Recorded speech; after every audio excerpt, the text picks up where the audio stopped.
जय श्रीमन नारायण दोस्तों, आपका बहुत बहुत स्वागत है। जा रहे हैं अगर आप खाटू श्याम तो जान लें कि वहाँ से किन चीज़ों को घर लाना होता है। शुभ मान्यता है कि जो लोग खाटू वाले बाबा के मंदिर जाकर के सच्चे मन से उनकी पूजा आराधना करते हैं तो उनकी सारी मनोकामनाएं पूरी होती हैं और जीवन की सारी परेशानियां खत्म हो जाती हैं। साथ ही आप जानेंगे कि श्याम बाबा को निशान क्यों चढ़ाया जाता है। खाटू श्याम को भगवान श्री कृष्ण का ही अवतार माना जाता है।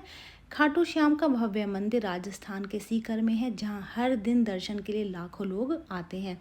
खाटू धाम मंदिर में जाकर दर्शन करना किस्मत की बात माना जाता है। मान्यता है कि जो लोग खाटू वाले बाबा के मंदिर में जाकर के सच्चे मन से उनकी पूजा आराधना करते हैं, उनकी सारी मनोकामनाएं, सारी इच्छाएं, सारी समस्याएं खत्म हो जाती हैं और सारी मनोकामनाएं पूर्ण होती हैं और जीवन की सारी परेशानियों से उन्हें मुक्ति मिल जाती है। खाटू धाम से कुछ चीज़ों को लेकर के आने का खास महत्व है, तो चलिए जान लेते हैं कि खाटू धाम से किन चीज़ों को घर लाना चाहिए। सबसे पहली चीज़ है चादर या फिर रुमाल। खाटू धाम से लोग चादर या फिर रुमाल लेकर के आते हैं और माना जाता है कि इसे घर के मंदिर में रख कर के हर दिन पूजा करने से तरक्की होती है। दूसरी चीज़ है जल।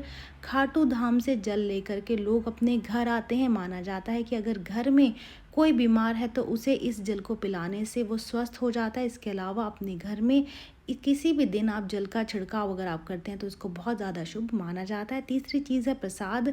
खाटू श्याम का प्रसाद घर में लेकर के ज़रूर आना चाहिए। प्रसाद घर के सभी सदस्यों को देना चाहिए और खाटू श्याम का ध्यान करते हुए इसे ग्रहण करना चाहिए। इससे सारी समस्याएं जो हैं वो समाप्त हो जाती हैं। चौथी जो चीज़ है वो है इत्र। आप खाटू श्याम के मंदिर से इत्र लेकर भी घर आ सकते हैं। माना जाता है कि इससे घर में सुख शांति और मन प्रसन्न रहता है, घर में सुख समृद्धि आती है।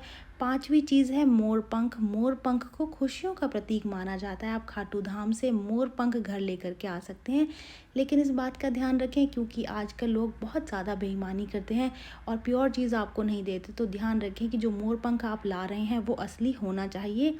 छठी चीज़ है मिट्टी। खाटू श्याम मंदिर से लोग मिट्टी लेकर के अपने घर आते हैं और इस मिट्टी को आप अपने घर में लगे तुलसी के पौधे में डाल सकते हैं या फिर अपनी तिजोरी में भी उसको रख सकते हैं। इसको बेहद ही शुभ माना जाता है और ऐसा कहा जाता है कि इससे वैभव घर का बढ़ता है। अब जान लेते हैं कि क्यों चढ़ाया जाता है श्याम बाबा को निशान।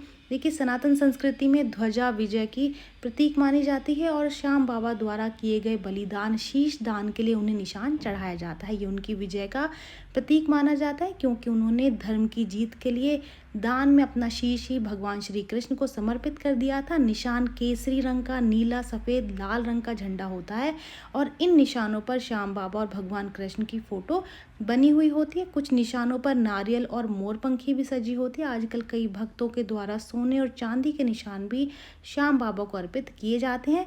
निशान यात्रा में नंगे पांव चलना सबसे ज़्यादा उत्तम माना जाता है। अपना निशान प्रभु के चरणों में समर्पित करते हुए बाबा की असीम कृपा की प्रार्थना आपको जो है वो करनी चाहिए। ये जानकारी यहीं तक की। उम्मीद है दी गई जानकारी आपके काम आएगी और आप इसका लाभ उठाएंगे। जो लोग वीडियो देख रहे हैं वीडियो को लाइक कर दीजिए, चैनल को सब्सक्राइब कर दें, नोटिफिकेशन बेल को दबाना बिल्कुल भी ना भूलें क्योंकि यहाँ पर इस तरीके की महत्वपूर्ण जानकारियाँ मिलती रहती हैं। तो चलिए मिलते नई वीडियो में नई जानकारी के साथ। जय श्रीमन नारायण दोस्तों, जय श्री कृष्ण।